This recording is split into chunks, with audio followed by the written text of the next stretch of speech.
Oi, pessoas! E aí, tudo bem com vocês? Vamos continuar a leitura de A Gênese. Nós estamos quase terminando esse livro. A gente estava falando sobre as manifestações de cura através da mediunidade e dando os exemplos, bíblicos. A gente agora ia começar a parte dos 10 leprosos. Então, vamos nessa? Um dia, indo ele para Jerusalém, passava pelos confins de Samaria e da Galileia. Estando prestes a entrar numa aldeia, 10 leprosos vieram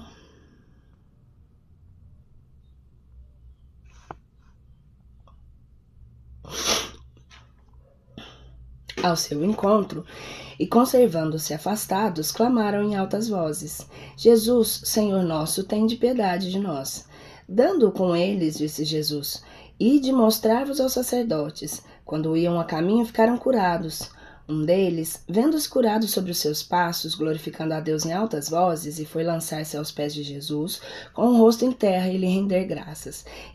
Esse era samaritano. Os samaritanos, disse então Jesus: Não foram curados todos os 10?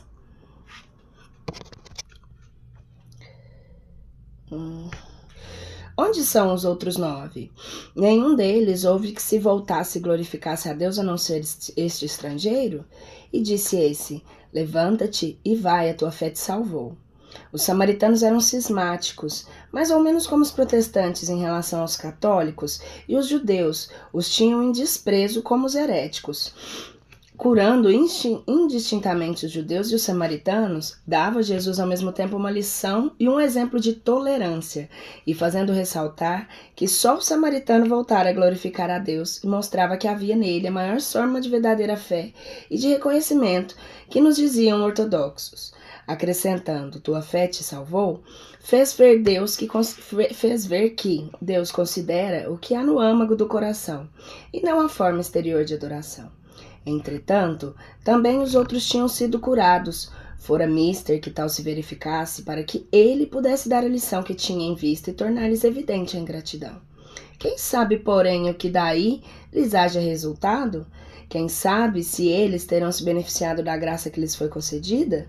Dizendo ao samaritano, tua fé te salvou, dá Jesus a entender que o mesmo não aconteceu aos outros. Mão seca.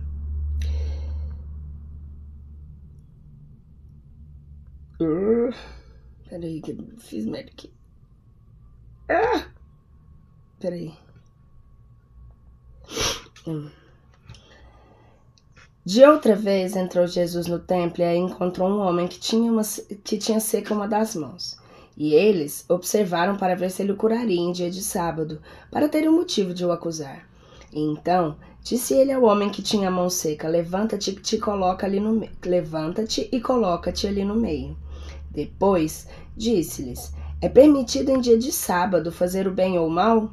Salvar ou tirar a vida? Eles permaneceram em silêncio. Ele, porém, encarando-os com indignação, tanto o afligia a dureza de seus corações, e disse ao homem: Estende a tua mão. E ele estendeu, e ela se tornou sã.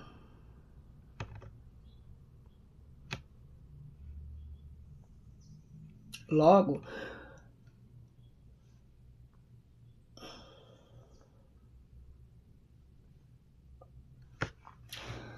os fariseus saíram e se reuniram contra ele, inconciliábulo com os herodianos, sobre o meio de o prenderem. Mas Jesus se retirou com seus discípulos para o mar, acompanhando-o grande multidão de povo da Galileia e da Judéia, de Jerusalém, da Idumeia e de além Jordão. E os das cercanias de Tiro e de Sidom, tendo ouvido falar das coisas que ele fazia, vieram um grande número ao seu encontro. Isso está em Marcos, capítulo 3, 1 a 8. A mulher curvada, essa é outra história agora. Todos os dias de sábado, Jesus ensinava numa sinagoga. Um dia, viu ali uma mulher possuída de um espírito que a punha doente. Havia 18 anos. Era tão curvada que não podia olhar para cima.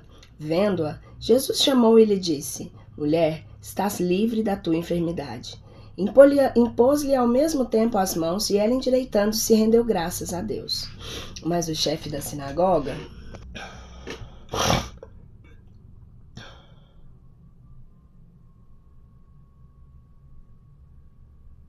Mas o chefe da sinagoga, indignado por haver Jesus feito uma cura em dia de sábado, disse ao povo: há 6 dias destinados ao trabalho.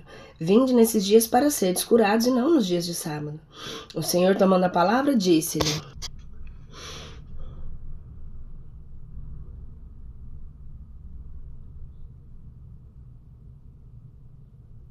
Só um minuto aqui que eu me perdi. Hipócrita, qual de vós não solta da carga o seu boi ou o seu jumento em dia de sábado e não o leva a beber?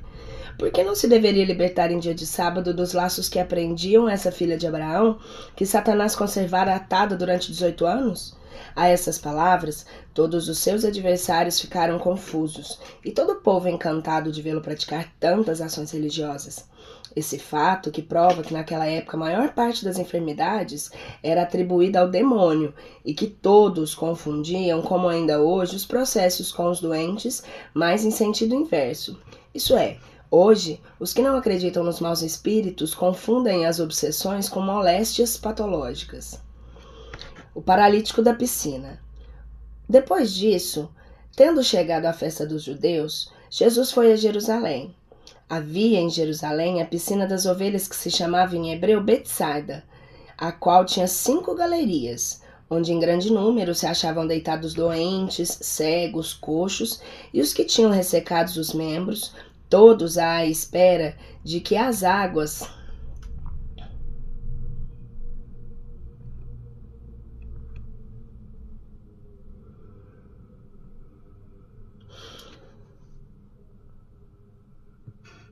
fossem agitadas. Opa.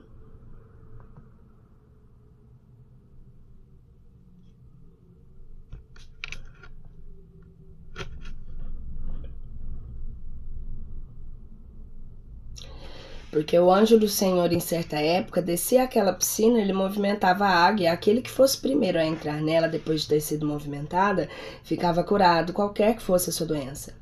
Estava lá um homem que se achava doente havia 38 anos. Jesus, tendo-o visto deitado e sabendo-o doente desde longo tempo, perguntou-lhe: Queres ficar curado? O doente respondeu: Senhor, eu não tenho ninguém que me lance na piscina depois de que a água for movimentada, e durante o tempo que levo para chegar lá, outro desce antes de mim. E disse-lhe Jesus: Levanta-te, toma o teu leito e vai-te. No mesmo instante o homem se achou curado e, tomando o seu leito, pôs-se a andar. Aquele dia era um sábado. Disseram então os judeus ao que fora curado: Não te é permitido levares o teu leito. Respondeu o homem: Aquele que me curou disse: Toma o teu leito e anda. Perguntaram-lhes então: Quem foi que te disse: Toma o teu leito e anda? Mas nem mesmo o que fora curado sabia quem o curara, porquanto Jesus se retirara do meio da multidão que lá estava. Depois de encontrado aquele homem no templo, Jesus lhe disse: Vês que foste curado. Não tornes de futuro a pecar, para que não aconteça coisa pior. O homem foi ter com os judeus e lhe disse que fora Jesus quem o curara. Era por isso que os judeus perseguiam a Jesus, porque ele fazia essas coisas em dia de sábado. E então Jesus lhes disse: Meu Pai não cessa de trabalhar até o presente, eu também trabalho incessantemente. João capítulo 5, versículo 1 a 17. Piscina, da palavra piscis, peixe, entre os romanos eram chamados os reservatórios e viveiros onde se criavam peixes. Mais tarde, o termo se tornou extensivo aos tanques destinados a banhos em comum. A piscina de Betesda, é Betesda aqui que eu estava falando errado. A piscina de Betesda, em Jerusalém, era uma cisterna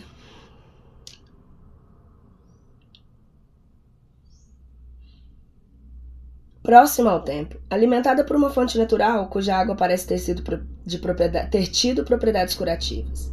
Era, sem dúvida, uma fonte intermitente que em certas épocas jorrava com força, agitando a água. Segundo a crença vulgar, esse era o momento mais propício às curas.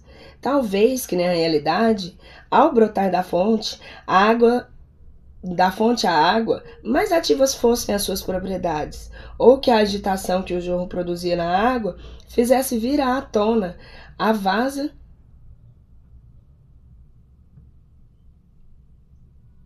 salutar para algumas moléstias. Tais efeitos são muito comuns e perfeitamente conhecidos hoje. Mas então as ciências que estavam pouco adiantadas e a maioria dos fenômenos incompreendidos se atribuíam uma causa sobrenatural. Os judeus, pois tinham a agitação da água como devia à presença de um anjo, e tanto mais fundadas lhe pareciam essas crenças quando viam que naquelas ocasiões mais curativa se mostrava a água. Depois de haver curado aquele paralítico, disse-lhe Jesus: para o futuro não tornes a pecar, a fim de que não te aconteça coisa pior. Por essas palavras, deu-lhe a entender que a sua doença era uma punição e que, se ele não lhe melhorasse, poderia vir a ser de novo punido com mais rigor. Doutrina essa inteiramente conforme a do Espiritismo. Jesus, como que fazia questão de operar suas curas em dia de sábado, para terem... Rebelde. Rebelde. Amo ele. Pra mim, de todos os seres de luz, é o mais foda que tem. Ele tava nem aí. Gente, perdão, mas é muito gostoso falar assim de Jesus. O cara não tava nem aí. Ah, não pode não? Não, peraí. E sempre com amor, né? O cara não levantava a voz. Perdão, mas é um comentário gostoso pra mim. Assim, ó, o cara não levantava a voz, o cara não batia de frente, mas ele tinha de um sarcasmo, uma ironia, assim, que só de pensar, né? Tipo assim. Aí ele curava, era no dia de sábado, né? Quase só.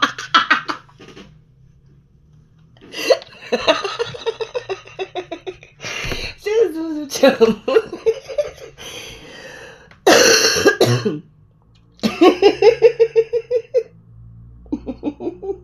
Vamos continuar aqui.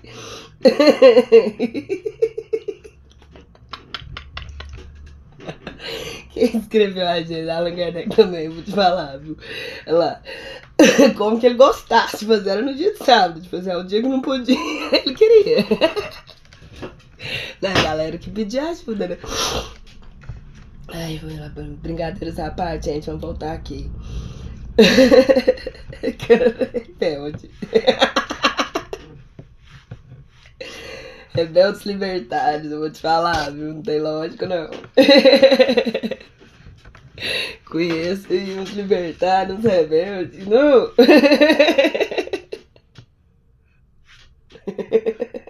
Essa turma era punk, mano. Vocês ficam aí querendo ver esse rebeldia de hoje? Esse aqui que era punk. Os caras estavam nem não.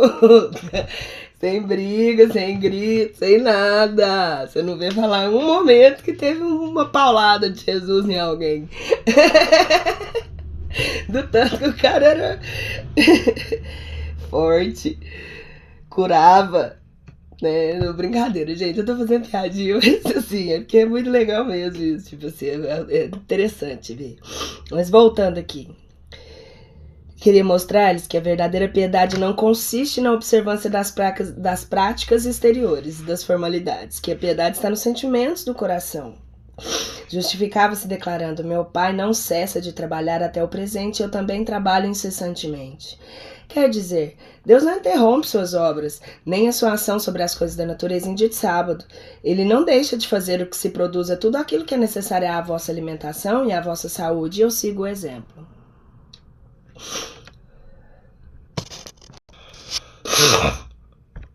Nossa, perdão, gente, mas não tá péssimo aqui agora.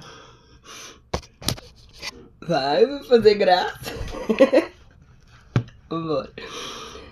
Vamos ver agora aqui a leitura do cego de nascença.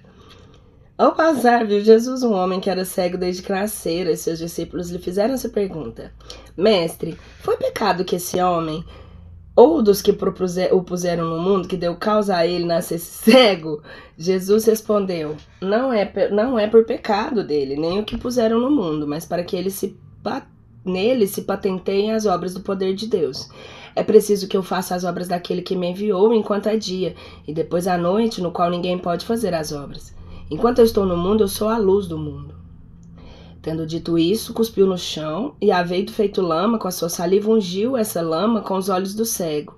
E lhe disse: vai lavar-te na piscina de Siloé, o que significa enviado. Ele foi, lavou-se e voltou vendo claro.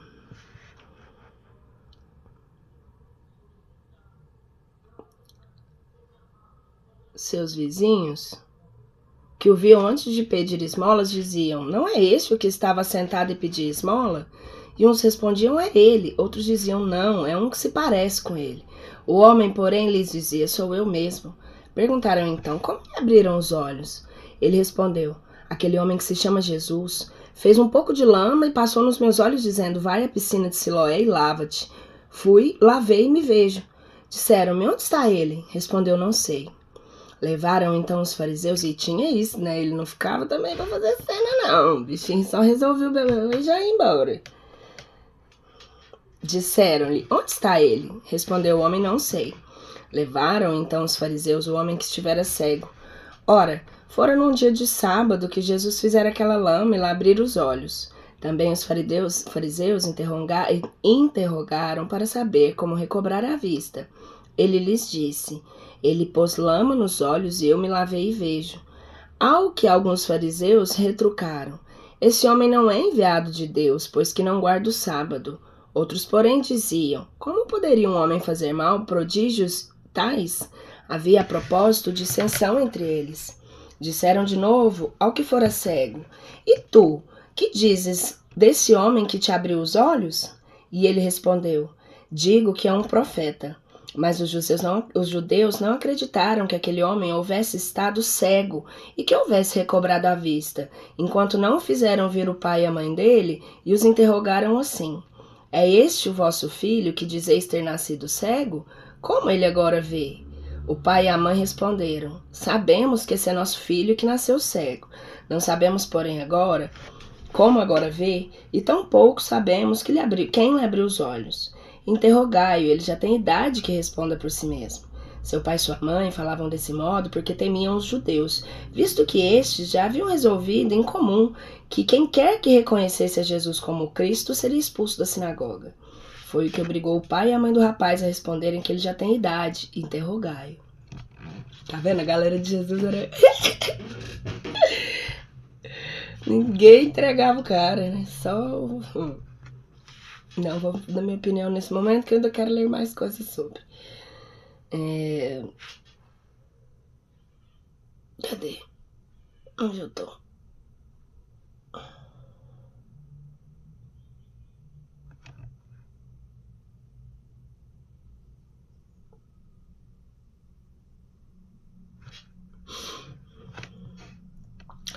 E o homem lhes respondeu: então, é de espantar que não saibais de onde é que ele tem aberto os olhos. Ora, sabemos que Deus não exalta os pecadores, mas aquele que honre e faça sua vontade, a esse Deus exalta. Deus, desde que o mundo existe, jamais se ouviu dizer que alguém tenha aberto os olhos a um cego de nascença. Se esse homem não fosse um enviado de Deus, nada poderia fazer de tudo o que se tem feito. Disseram-lhe os fariseus: gente, tá frio, e aqui tá uma puta de um frio. Disseram os fariseus: tu és todo pecado desde o ventre da tua mãe e queres ainda ensinar-nos a nós? E o expulsaram. João capítulo 9, versículo 1 a 34. Essa narrativa tão simples e singela traz em si evidente o cunho da veracidade. Nada aí há de fantasia nem de maravilhoso. É uma cena da vida real, apanhada em flagrante. A linguagem do cego é exatamente a desses homens simples nos quais o bom senso supre a falta de saber e que recrutam com uma bonomia os argumentos dos seus adversários, expendendo razões aos que se fatam justeza nem oportunidade. O tom dos fariseus, por outro lado, é o dos orgulhosos, que nada admitem acima das suas inteligências e que se enchem de indignação à só ideia de que um homem do povo lhes possa fazer observações. Afora a cor local dos nomes, dir-se-ia do ser do nosso tempo o fato. Ser expulso da sinagoga equivalia a ser posto fora da igreja. Era uma espécie de excomunhão. Os espíritas, cuja doutrina é a do Cristo de acordo com o progresso das luzes atuais, são tratados como os judeus que reconheciam Jesus como o Messias. Excomungando-os, a igreja os põe fora do seu seio, como fizeram os escribas e os fariseus com os seguidores do Cristo. Aí está um homem que é expulso porque não pode admitir seja um possesso do demônio aquele que o curara, e porque rende graças a Deus pela sua cura. Não é o que fazem com os espíritas?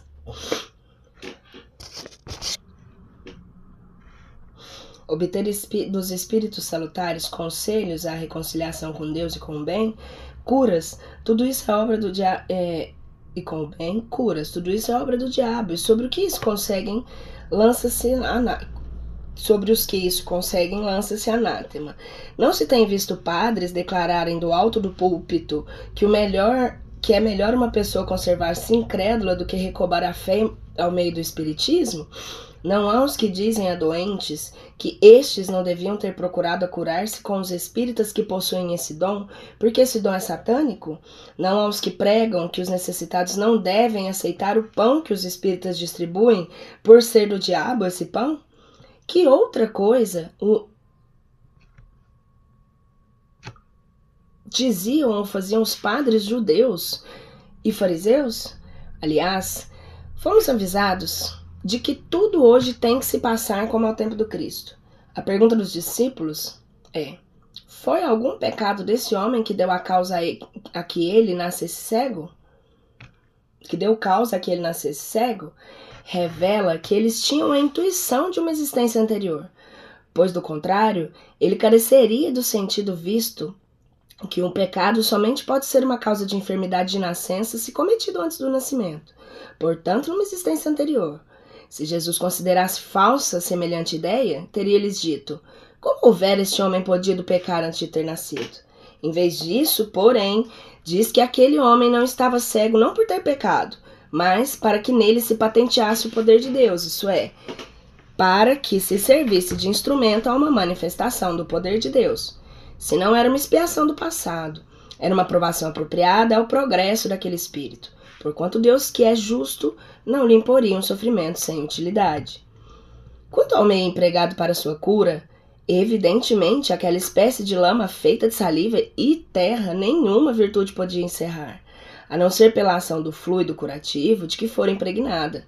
É assim que as mais insignificantes substâncias, como a água, por exemplo, podem adquirir qualidades poderosas e efetivas sobre a ação do fluido espiritual ou magnético ao qual elas servem do veículo ou, se quiserem, do reservatório. Numerosas curas operadas por Jesus.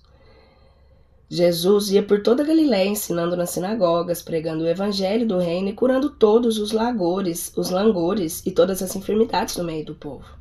Tendo-se a sua reputação espalhada por toda a Síria, traziam-lhe os que estavam doentes e afligidos pelas dores e males diversos, os possessos, os lunáticos, os paralíticos, os paralíticos e ele a todos curava. Acompanhava-o grande multidão da Galiléia, de Decápolis, de Jerusalém, de Judéia e de Além-Jordão. Mateus capítulo 4, 23 a 25.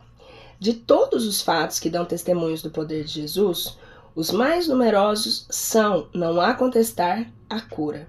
Queria ele provar dessa forma que o verdadeiro poder é o daquele que faz o bem, que o seu objetivo era ser útil e não satisfazer a curiosidade dos indiferentes por meio das coisas extraordinárias.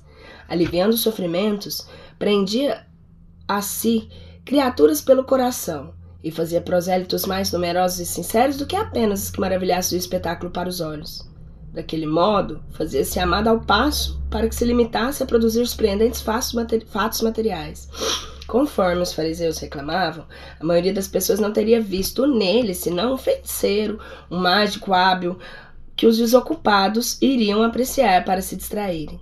Assim, quando João Batista manda por seus discípulos perguntar-lhe se ele era o Cristo, a sua resposta não foi "eu sou", como qualquer impostor houvera podido dizer. Tampouco lhe fala de prodígios e nem de coisas maravilhosas. Responde-lhe simplesmente: ide dizer a João de coisas maravilhosas. Ide dizer a João que os cegos veem, os doentes são curados, os surdos ouvem, o evangelho é anunciado aos pobres. O mesmo era que dizer: reconhecei-me pelas minhas obras, julgai da árvore pelo fruto, porquanto era esse o verdadeiro caráter da sua missão divina. O Espírito, igualmente, pelo bem que faz, é a prova da sua missão providencial. Ele cura os males físicos, mas cura sobretudo doenças morais, e são esses os maiores prodígios que lhe atestam a procedência. Seus mais sinceros adeptos não são os que lhe sentem tocados pela observação de fenômenos extraordinários, mas os que deles recebem a consolação para suas almas, os a quem liberta das torturas da dúvida, aqueles a quem levantou o ânimo na aflição, que auriam forças na certeza, que lhes trouxe acerca do futuro, no conhecimento do seu ser espiritual e de seus destinos, esses os de fé inabalável, porque sentem e compreendem. Os que no espiritismo unicamente procuram efeitos materiais, não lhe podem compreender a força moral. Daí vem que os incrédulos, que apenas o conhecem pelos fenômenos cuja causa primária não admitem, consideram os espíritas meros prestigiadores e charlatães. Não será, pois, por meio de prodígios que o espiritismo triunfará da incredulidade, será pela multiplicação dos seus benefícios morais, porquanto se é certo que os incrédulos não admitem os prodígios. Não menos certo é que conhecem como toda a gente o sofrimento e as aflições, e que ninguém recusa alívio e consolação. Possessos. Vieram em seguida a Carnafaum, e Jesus, entrando primeiramente em dia de sábado, na sinagoga os instruía. Admiravam-se da sua doutrina, porque ele os instruía como tendo autoridade, não como os escribas. Ora, achava-se na sinagoga o homem possesso de um espírito impuro, que exclamou: Que há entre ti e nós, Jesus de Nazaré? Viestes para nos perder? Sei quem és o santo de Deus. Jesus, porém, falando-lhe ameaçadoramente, disse: Cala-te, sai desse homem. Então, o espírito impuro, agitando o homem em violentas convulsões, saiu dele. Ficaram todos tão surpreendidos que uns aos outros perguntavam: Que é isso? Que nova doutrina é essa? Ele dá ordem com o império e até os espíritos impuros, estes lhe obedecem. Então a gente pode ver que isso aqui é desde aquela época, a galera já fala, né? Marcos capítulo 1, versículo 21 a 27. Então o pessoal acreditava nisso. Tendo ele saído, apresentaram-lhe um homem mudo, possesso do demônio. Expulso o demônio, o mudo falou, e o povo, tomado de admiração, dizia: Jamais se viu coisa semelhante em Israel. Mas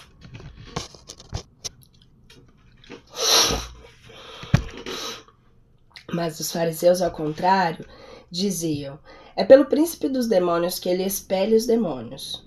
Mateus capítulo 9, versículo 32 e 34 a 34. Quando ele foi vindo ao lugar onde estavam os outros discípulos, viu em torno destes uma grande multidão e muitos escribas que com eles disputavam. Logo que deu com Jesus, todo o povo se tomou de espanto e temor e correram todos a saudá-lo. Perguntou ele então: Sobre que disputáveis em assembleia? Um homem do meio do povo, tomando a palavra, disse: Mestre, trouxe-te meu filho, que está possesso por um espírito mudo.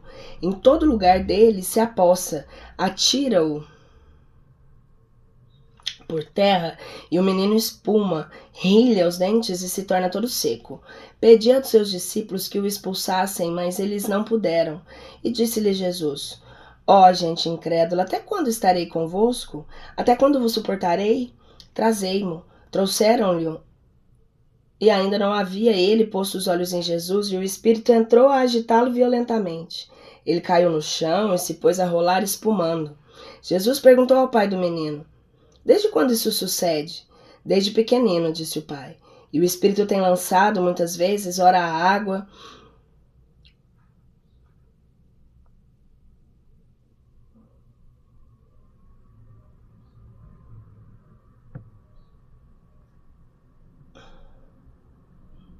ora ao fogo, para fazer o perecer. Se alguma coisa puderes, tem compaixão de nós e socorre-nos. Respondeu-lhe Jesus: Se puderes crer, tudo é possível àquele que crê. Logo exclamou o pai do menino, banhado em lágrimas: Senhor, creio, ajuda-me a minha incredulidade. Jesus, vendo que o povo acorria em multidão, falou com toda a ameaça ao espírito impuro, dizendo-lhe: Espírito surdo e mudo, sai desse menino e não entre mais nele. Então o espírito, soltando grande grito e agitando o menino em violentas convulsões, saiu, ficando como morto o menino, de sorte que muitos diziam que ele morrera. Mas Jesus, tomando-lhe as mãos e amparando-o, fê-lo levantar-se. Quando Jesus voltou para casa, seus discípulos lhe perguntaram em particular: por que não podemos nós expulsar esse demônio? E ele respondeu: os demônios dessa espécie não podem ser expulsos senão pela prece e pelo jejum. Marcos capítulo 9, 13 a 28. Apresentaram-lhes então um possesso cego e mudo. Ele o curou de modo que o possesso começou a falar e ver. Todo o povo ficou preso de admiração e dizia: não é esse o filho de Davi? Mas os fariseus, isso ouvindo, diziam: esse homem expulsa os demônios com o auxílio de Beelzebu, príncipes dos demônios. Jesus, conhecendo-lhes os pensamentos, disse-lhes: todo o reino que se dividir contra si mesmo será arruinado, e toda cidade ou casa que divide contra si mesma não pode subsistir. Se Satanás expulsa Satanás, ele está dividindo contra si mesmo. Como, pois, o seu reino poderá subsistir? E se é por Beelzebu que eu expulso os demônios, por quem expulsarão os vossos filhos? Por isso, eles próprios serão vossos juízes. Se eu expulso os demônios... Cadê? Meu Deus. Se eu expulso os demônios pelo Espírito de Deus, é que o reino de Deus veio até vós. Com as suas curas, as libertações dos possessos figuram entre os mais numerosos atos de Jesus. Alguns há entre os fatos dessa natureza, como os acima narrados no item 30, que a possessão não é evidente.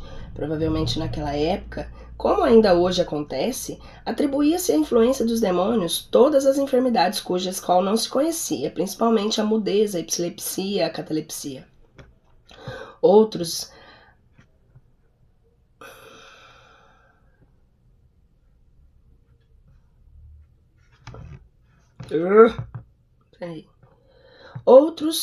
há, todavia,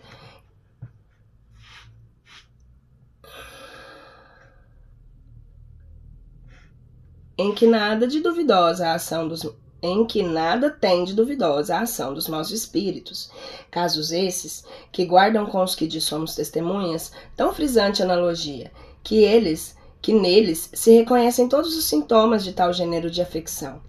A prova da participação de uma inteligência oculta, em tal caso, ressalta de um fato material. São as múltiplas curas radicais obtidas em alguns centros espíritas pela só evocação e doutrinação dos espíritos obsessores, sem magnetização, nem medicamentos, e muitas vezes na ausência do paciente, grande distância desse.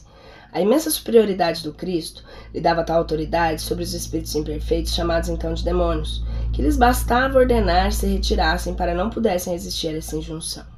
O fato de serem alguns maus espíritos mandados meter-se em corpos de porcos é o que pode haver de menos provável. Aliás, seria difícil explicar a existência de tão numeroso rebanho de porcos num país onde esse animal era tido em horror e nenhuma utilidade oferecia para alimentação. Um espírito, porque mau, não deixa de ser um espírito humano, embora tão imperfeito que continue a fazer mal, depois de desencarnar, como o fazia antes, e é contra todas as leis da natureza que lhe sejam possíveis fazer morada no corpo de um animal. No fato, pois, que nos referimos, temos que reconhecer a existência de uma dessas ampliações tão comuns nos tempos de ignorância e de superstição. Ou então será uma alegoria destinada a caracterizar os pendores imundos de certos espíritos. Para que ao tempo de Jesus eram em grande número na Judéia os obsidiados e possessos, donde a oportunidade que ele teve de curar a muitos. Sem dúvida, os espíritos maus haviam invadido aquele país e causado uma epidemia de possessões. Pensa, se hoje a gente... Nossa...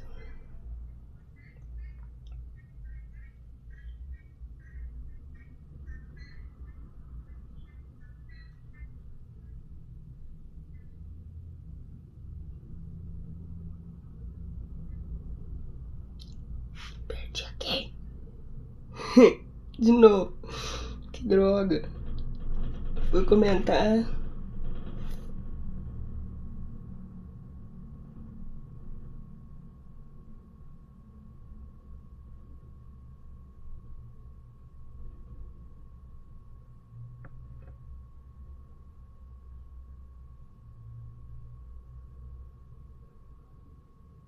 Aqui. Sem apresentarem caráter epidêmico, as obsessões individuais são muitíssimo frequentes e se apresentam sob os mais variados aspectos, que requerem, pela sua natureza especial, especiais meios de tratamento. Revelando a causa do mal, o Espiritismo rasga nova senda à arte de curar e fornece a ciência do meio de alcançar êxito, onde até hoje, quase sempre, vê malogrados seus esforços pela razão de não atender à primordial causa do mal. Os fariseus diziam que por influência dos demônios é que Jesus expulsava os demônios. Segundo eles, o bem que Jesus fazia era a obra de Satanás. Não refletiam que se Satanás expulsasse a si mesmo, praticaria rematada insensatez. É de notar-se que os fariseus daquele tempo já pretendessem que toda faculdade transcendente, por esse motivo reputada sobrenatural, era obra do demônio, pois que, na opinião deles, era o demônio que Jesus recebia, o poder de que se dispunha. É esse mais um ponto de semelhança daquela época com a atual e tal doutrina, e é ainda a que a Igreja procura fazer e que prevaleça hoje com manifestações espíritas. Ressurreições, a filha de Jairo. Tendo Jesus passado novamente de barca para outra margem, logo que desembarcou grande multidão, se lhe apinhou ao derredor. Então, um chefe da sinagoga chamado Jairo veio ao seu encontro e, aproximar-se dele, se lançou aos pés, a suplicar com grande instância, dizendo: tenho uma filha que está no momento extremo, vem impor-lhe as mãos para curar e salvar a vida. Jesus foi com ele, acompanhado de grande multidão que o comprimia. Quando Jairo falava, vieram pessoas que lhe eram subordinadas e lhes disseram: tua filha está morta, porque hás de dar ao mestre o incômodo de ir mais longe? Jesus, porém, ouvindo isso, disse ao chefe da sinagoga: não te aflijas.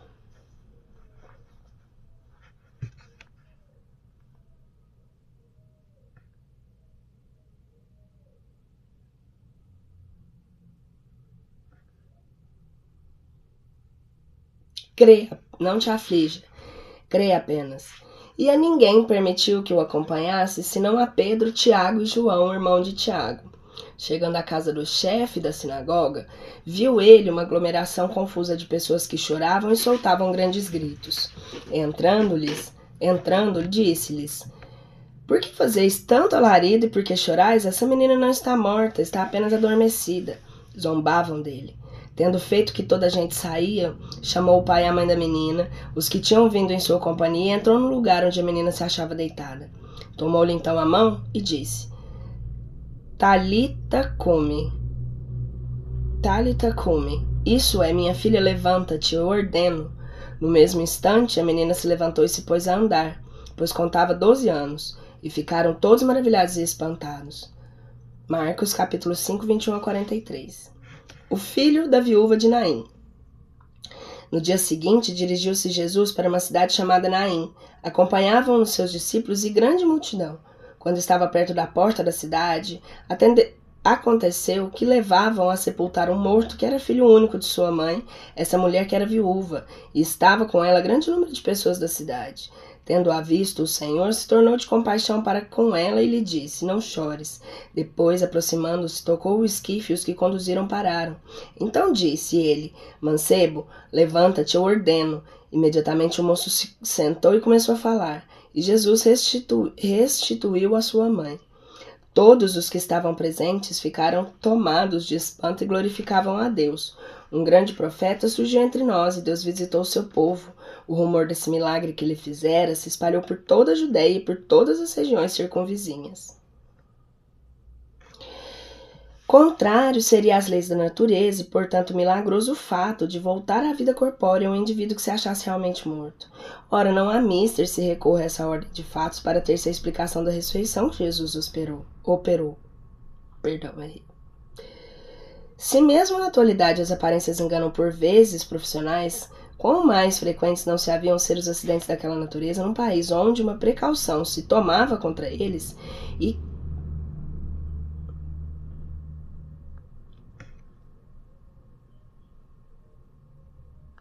onde o sepultamento era imediato.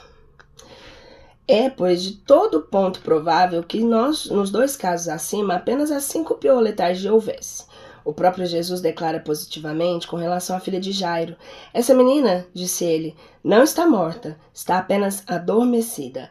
Dado o poder fluídico que ele possuía, nada de espantoso há em que esse fluido vivificante, acionado por uma vontade forte, haja reanimado os sentidos em torpor, que haja mesmo feito voltar o corpo do espírito, prestes a abandoná-lo, uma vez que o laço perispíritico ainda não se rompera definitivamente.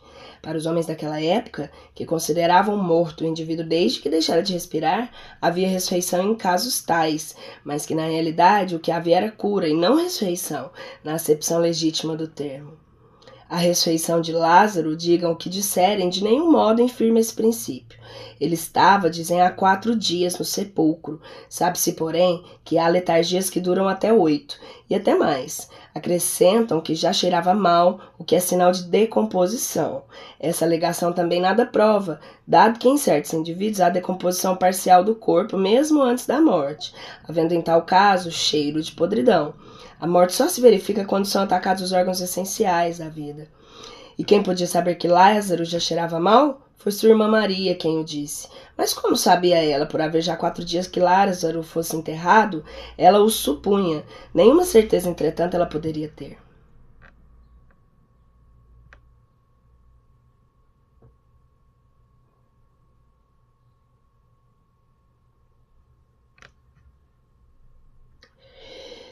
Jesus caminha sobre a água. Logo fez Jesus que seus discípulos tomassem a barca e passassem para outra margem. Antes dele que ficava a despedir do povo. Depois de o ter despedido, subiu um monte para orar e, tendo caído à noite, achou-se ele sozinho naquele lugar. Entre mentes, a barca fortemente açoitada pelas ondas em meio do mar, por ser contrário ao vento. Mas, na 4ª vigília da noite, Jesus foi ter com eles, caminhando sobre o mar. Quando eles o viram andando sobre o mar, turbaram-se e diziam, é um fantasma, e se puseram a gritar amedrontados. Jesus então lhes falou, dizendo, tranquilizai-vos, sou eu, não tenhais medo. Pedro lhes respondeu, Senhor, se és tu, manda que eu vá ao teu encontro caminhando sobre as águas. Disse-lhe Jesus, vem, Pedro, descendo da barca, caminhava sobre a água ao encontro de Jesus. Mas vindo um grande vento, ele teve medo, e como começasse a submergir, clamou, Senhor, salva-me. Logo, Jesus estendeu-se-lhe a mão e disse, homem de pouca fé, por que duvidaste? E tendo subido para a barca, cessou o vento. Então, os que estavam na barca aproximando-se dele o adoraram, dizendo, é verdadeiramente o Filho de Deus. Mateus capítulo 14, 22 a 33. Esse fenômeno encontra explicação natural nos princípios acima expostos. Exemplos análogos provam que ele nada tem de impossível e nem de miraculoso, pois que se produz sob a ação das leis da natureza. Pode operar-se de 2 maneiras. Jesus, embora estivesse vivo, pode aparecer sobre a água como uma forma tangível, estando alhures o seu corpo. É a hipótese mais provável. Fácil mesmo é descobrir-se na narrativa alguns sinais característicos das aparições tangíveis. Por outro lado, também pode ter sucedido que seu corpo fosse sustentado e neutralizado a sua gravidade pela força fluídica que mantém o espaço a uma mesa sem ponto de apoio. Idêntico efeito se produz muitas vezes com corpos humanos.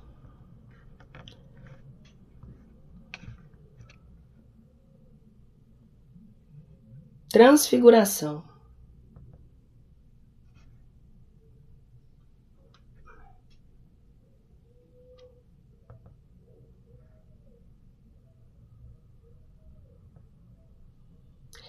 Seis dias depois, tendo chamado de parte a Pedro e Tiago e João, Jesus os levou consigo a um alto monte afastado e se transfigurou diante deles. Enquanto orava, seu rosto pareceu inteiramente outro. Suas vestes se tornaram brilhantemente luminosas e brancas, qual a neve. Como não há pisoeiro na terra que possa fazer alguma tão alva. Eles viram aparecer Elias e Moisés a entreter palestra com Jesus. E então disse Pedro a Jesus, Mestre, estamos bem aqui. Façamos 3 rendas, uma para ti, outra para Moisés e outra para Elias. É que ele não sabia o que dizia, tão espantado estava. Ao mesmo tempo apareceu a nuvem que os cobriu. Dessa nuvem uma voz partiu, fazendo ouvir essas palavras. Esse é meu filho bem-amado, escutai-o. Logo, olhando para todos os lados, a ninguém mais viram, senão a Jesus, e o que ficará sós com eles? Quando desciam do monte, ordenou-lhes ele que a ninguém falassem do que tinham visto, até que o Filho do Homem se ressuscitasse dentre os mortos. Eles conservaram em segredo o fato, inquirindo dos outros que o teria ele querido dizer, mas com essas palavras: até que o Filho do Homem tenha ressuscitado dentre os mortos. Marcos capítulo 9, versículo 1 a 9. É ainda nas propriedades do fluido perispíritico que se encontra a explicação desse fenômeno. A transfiguração, explicada no capítulo 14, item 39, é um fato muito comum que, em virtude da irradiação fluídica, pode modificar a aparência de um indivíduo. Mas a pureza do perispírito de Jesus permitiu que seu espírito lhe desse excepcional fulgor. Quanto à aparição de Moisés e Elias, cabe inteiramente no rol dos fenômenos do mesmo gênero. De todas as faculdades que Jesus revelou, nenhuma se pode apontar estranha às condições da humanidade e que não se encontre comumente nos homens, porque são todas na ordem da natureza. Pela superioridade, porém, da sua essência moral e das qualidades fluídicas, aquelas faculdades atingiam nele proporções muito acima das que são vulgares. Posto de lado seu envoltório carnal, ele nos patenteava o estado dos espíritos puros. Tempestade aplacada. Certo dia, tendo tomado uma barca com seus discípulos, Jesus disse-lhes: passemos à outra margem do lago. Partiram então, e durante a travessia ele adormeceu. Então um grande turbilhão de vento se abateu de súbito sobre o lago, e de sorte que, enchendo-se de água a barca, eles viram em perigo. Aproximaram-se, pois, dele e o despertaram, dizendo-lhe: Mestre, perecemos. Jesus, levantando-se, falou ameaçador aos ventos e às ondas agitadas, uns e outras se aplacaram, sobrevindo grande calma. Então lhes disse: Onde está a vossa fé? Eles, porém, cheios de temor e admiração, perguntavam uns aos outros: Quem é este que assim dá ordens ao vento e às ondas e eles lhe obedecem? Ainda não conhecemos bastante os segredos da natureza para dizer se há ou não inteligências ocultas presidindo a ação dos elementos.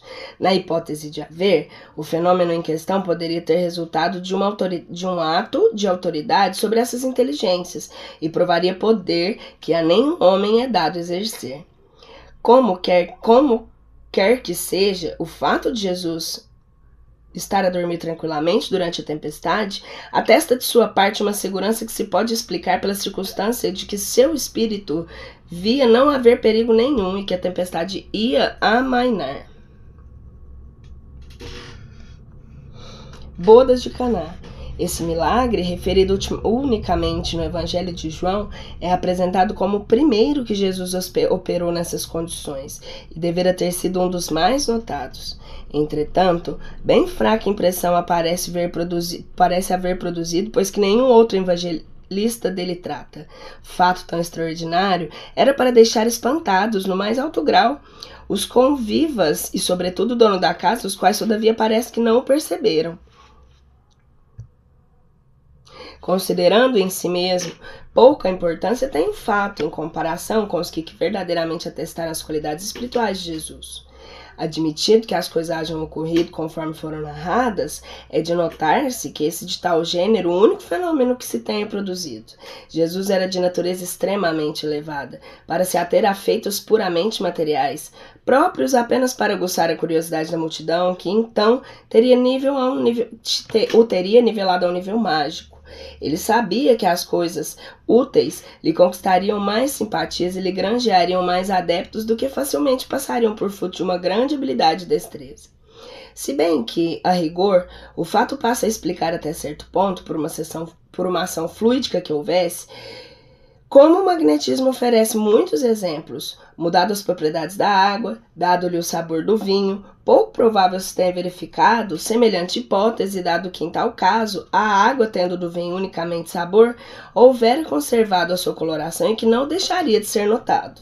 Mais racional é que se reconheça aí uma daquelas parábolas tão frequentemente nos ensinos de Jesus, como a do filho pródigo, a do festim de bodas, do mal rico, da figueira que secou e tantas outras, todavia, que se apresentam com caráter de fatos ocorridos.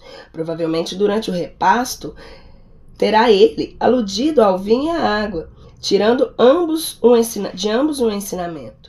Justificam essa opinião as palavras que a respeito lhe dirige o mordomo.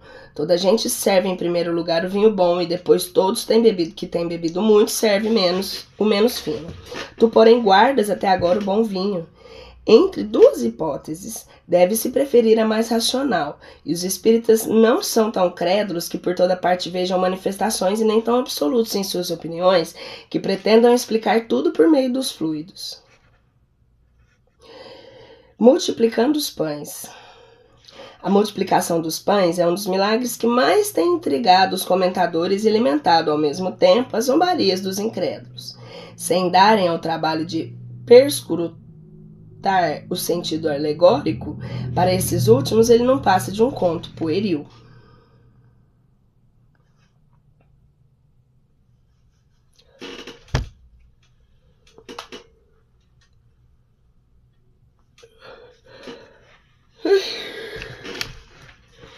Entretanto, a maioria das pessoas sérias há visto na narrativa desse fato, embora sob forma diferente da ordinária, uma parábola em que se compara o alimento espiritual da alma ao alimento do corpo.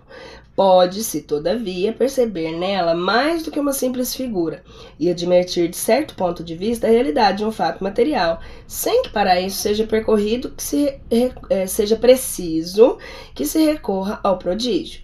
É sabido que uma grande preocupação de espírito, bem como a atenção fortemente presa a uma coisa, fazem esquecer a fome. Ora, os que acompanhavam Jesus eram criaturas ávidas de ouvi-lo.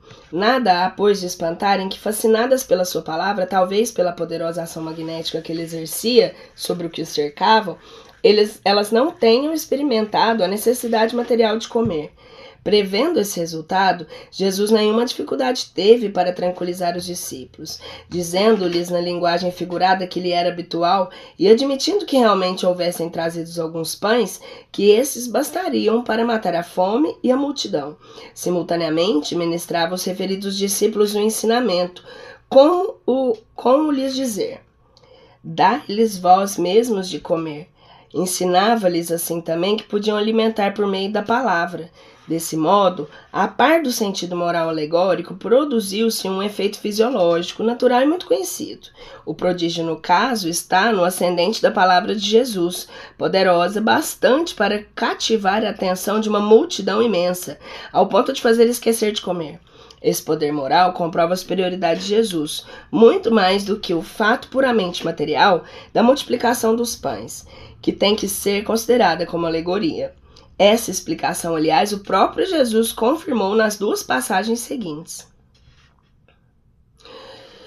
O fermento dos fariseus. Ora, tendo seus discípulos passados para o outro lado do mar, esqueceram de levar os pães, e Jesus disse: tende o cuidado de precatar-vos do fermento dos fariseus e dos saduceus.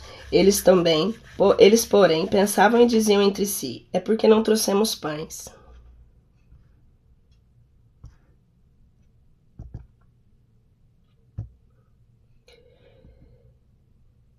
Jesus, conhecendo os pensamentos,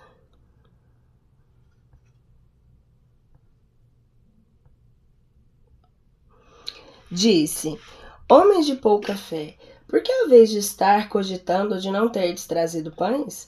Ainda não compreendeis e não vos lembrais quantos cestos levastes?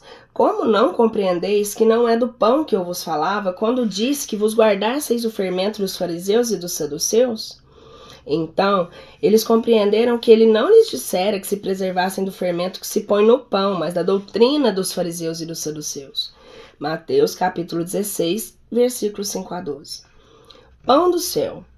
No dia seguinte, o povo que permanecera do outro lado do mar notou que lá não chegara outra barca e que Jesus não entrara na que os seus discípulos tomaram, que os discípulos haviam partido sós, e como tinham chegado depois de outras barcas de Tiberíades, perto do lugar onde o Senhor, após render graças, os alimentaram com 5 pães, e como verificassem por fim Jesus não estava lá, tampouco seus discípulos entraram naquelas barcas e foram para Cafarnaum em busca de Jesus. E tendo lá encontrado além do mar Disseram-lhe: Mestre, quando viestes para cá? Jesus respondeu: em verdade vos digo que me procureis, não por causa dos milagres que vistes, mas porque eu vos dei pão por comer e ficastes saciados. Trabalhai por ter não o alimento que perece, mas o que dura para a vida eterna, e que o Filho do Homem vos dará, porque foi nele que Deus, Pai, imprimiu seu selo e seu caráter. Perguntam-lhe eles: que devemos fazer para produzir obras de Deus? Respondeu Jesus: a obra de Deus é que creiais no que ele enviou. Perguntaram-lhe então: que milagre operarás que nos faça crer vendo-o? Que farás de extraordinário? Nossos pais comeram o maná no deserto, conforme está escrito: ele lhes deu de comer o pão do céu. Jesus lhe respondeu: em verdade vos digo que Moisés não vos deu o pão do céu. Meu Pai é quem dá o verdadeiro pão do céu, porquanto o pão de Deus é daquele que desceu do céu e que dá vida ao mundo. Disseram eles então: Senhor, dá-nos sempre desse pão. Jesus respondeu: eu sou o pão da vida. Aquele que vem a mim não terá fome, e aquele que em mim crê não terá sede. Mas eu já vos disse: vós me tendes vistos e não credes. Em verdade vos digo: aquele que crê em mim tem a vida eterna. Eu sou o pão da vida. Vossos pais comeram o maná do deserto e morreram. Aqui está o pão que desceu do céu, a fim de que quem dele comer não morra. Na primeira passagem, lembrando o fato precedente operado, Jesus dá claramente a entender que não se trata de pães materiais, pois, a não ser assim, careceria do objeto de comparação por ele estabelecida com o fermento dos fariseus. Ainda não compreendeis, diz ele, e não vos recordais de que 5 pães bastaram para 5.000 pessoas e que 2 pães foram bastante para 4.000? Como não compreendestes que não era de pão que eu vos falava, quando vos dizia que vos perseverasseis do fermento dos fariseus? E confronto nenhuma razão de ser teria na hipótese de uma multiplicação material. O fato fora de si mesmo muito extraordinário para ter impressionado fortemente a imaginação dos discípulos, que, entretanto, pareciam não mais lembrar-se dele. É também o que não menos claramente ressalta do que Jesus expendeu sobre o pão do céu, empenhado em fazer os seus ouvintes compreendessem o verdadeiro sentido do alimento espiritual. Trabalhai, diz ele, por não conseguir o alimento que perece, mas pelo que se conserva para a vida eterna, que o Filho do Homem vos dará. Esse alimento é a sua palavra, o pão que desceu do céu dá vida ao mundo. Eu sou, declara ele, o pão da vida. Aquele que vem a mim não terá fome, aquele que em mim crê nunca terá sede. Tais distinções, porém, eram por demais sutis para aquelas naturezas rudes e somente compreendiam as coisas tangíveis. Para eles, o maná que alimenta o corpo dos seus antepassados era o verdadeiro pão do céu, e que estava ali é o milagre. Se, portanto, houvesse ocorrido materialmente o fato da multiplicação dos pães, como teria ele impressionado tão fracamente aqueles mesmos homens, cujo benefício essa multiplicação se operara poucos dias antes, a ponto de perguntarem a Jesus: que milagre farás para que, vendo-o, te creiamos? O que farás de extraordinário? E eles entendiam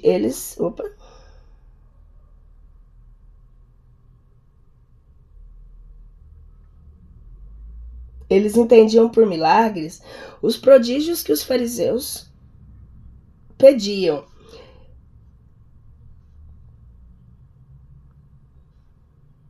Isso é, sinais que aparecessem no céu por ordem de Jesus, como pela varinha de um mágico. Ora, o que Jesus fazia era extremamente simples e não se afastava das leis da natureza. As próprias curas não revelavam um caráter muito singular, nem muito extraordinário. Para eles, os milagres espirituais não apresentavam grande vulto. Nós ficamos por aqui nesse vídeo. Até o próximo vídeo, onde nós vamos falar sobre a tentação de Jesus. Um beijo!